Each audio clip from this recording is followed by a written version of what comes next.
everybody, I'm Tom Vasel. Welcome to another shelf review in the Dice Tower Library. Today we're taking a look at shelf 9D, where you have to bend over a bit to get down here, but it's worth it because there's some hot games. Games that I think people will play. The first one here on this shelf is very unique, and that's the Battle of Kembles Cascade. This game simulates a side-scroller shoot-'em-up game as spaceships are coming at you and you are firing at them, and eventually a big boss comes on.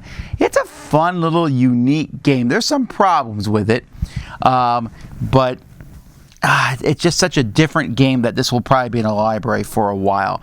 It has fun components, fun artwork. It's just a cool game. Then we have Bus, which incidentally is next to Let's Make a Bus Route, because I found that humorous.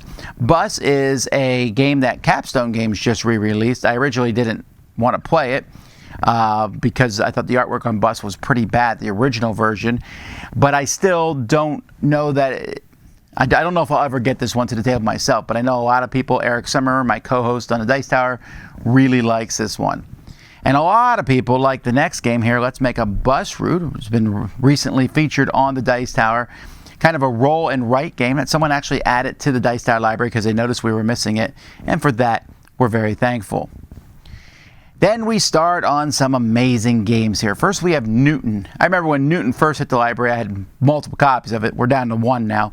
But it still is a really, this is the very definition of I don't care about the theme type game, but I love the concept of this game where you're building a tableau of cards in front of you and they kind of build on each other. You're building a bookcase in front of you, moving people around on a map.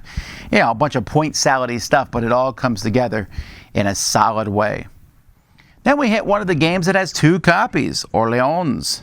Now, this one is partially because Orleans is a very popular game, but partially because one of these copies has the expansion in it, and I don't feel like separating it out. They're both upgraded, although you can see one is the nice, beautiful deluxeified version. Orleans, a classic game, bag-pulling game, very popular. This one gets played all the time. Next to it is the sequel to Orleans, Altiplano, which is not quite as popular, but the people who like it better than Orleans, well, they really root for it. Like I said, Orleans is a bag-pulling game. Altiplano is also, you're building a tableau of discs in a bag, pulling them and taking actions. Orleans I like better, but I can see why people like Altiplano. We then move to a completely different genre with Kapow, which is a two-player game in which one person's playing a hero, one person plays a villain. I think you might be able to play more than two, but it's best as a two-player game. And you roll dice to do different actions. You can upgrade by increasing your pool of dice or taking dice that have different sides and adding to those sides. And we continue our trend here of very different kind of games. Lifebboats here, which is one of the meanest games in existence. In this game, everyone has fallen off a ship. You're all on different lifeboats. You're voting who falls overboard or who you throw overboard so that the lifeboat can stay afloat. We jump from that mean game to a pretty hefty Euro game, Clans of Caledonia, which I still think isn't too small of a box. But this game is hot fire. People love playing this. If you like heavier Euro games, this is definitely one of the ones that people are going to be grabbing as you get sheep and resources and things like that. It's asymmetrical and works really well. Exodus Fleet next to it is a game that did not get a lot of buzz from Tasty Minstrel, but I really enjoyed this one, as you are basically flying people off Earth to safety, and you're building up your ships, getting resources, using the different abilities. It is definitely a Euro game with a sci-fi theme to it, and I enjoy it. And then jumping down to a completely different theme, we have Obsession, which is a strong Euro game with a Jane Austen type theme, as you have different families trying to marry off to rich heirs. This one there's a lot going on in Obsession. It has the smallest cards of any game in the world, but despite a few component problems, it's neat to play and look at. Kremlin. Man, we are just jumping all over theme-wise on this shelf. This is giving me whiplash. Kremlin is this is the redone version of the classic game in which you control various people in Kremlin.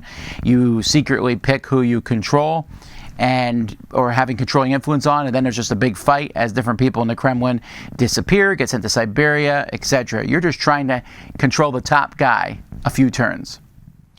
Then whiplashing back to Freshwater Fly. This is a game about fishing, fly fishing, something I've never done actually. I've fished but never fly fished. Anyway, I didn't love this game myself. I thought there's a few problems with it, but I know a lot of people enjoy the fishing games from Bellwether, so there you go. And then jumping to a completely different theme, The Magnificent. The Magnificent is a game in which you are illusionists, but I want to be really clear here. The theme of you're running a show, I guess, not just magic. It's acrobats and all kinds of stuff, but the theme is just barely there. It is from Aporta Games, who makes some fantastic stuff, but it's a themeless game that I found to be pretty decent, but I know some people really love it. And then Infamy. This is from Mercury Games. Think kind of in the future, cyberpunk style game, which has the biggest start player token I think I've ever seen. A giant cardboard pistol. So I like pretty much all the games on this shelf. Infamy is fun.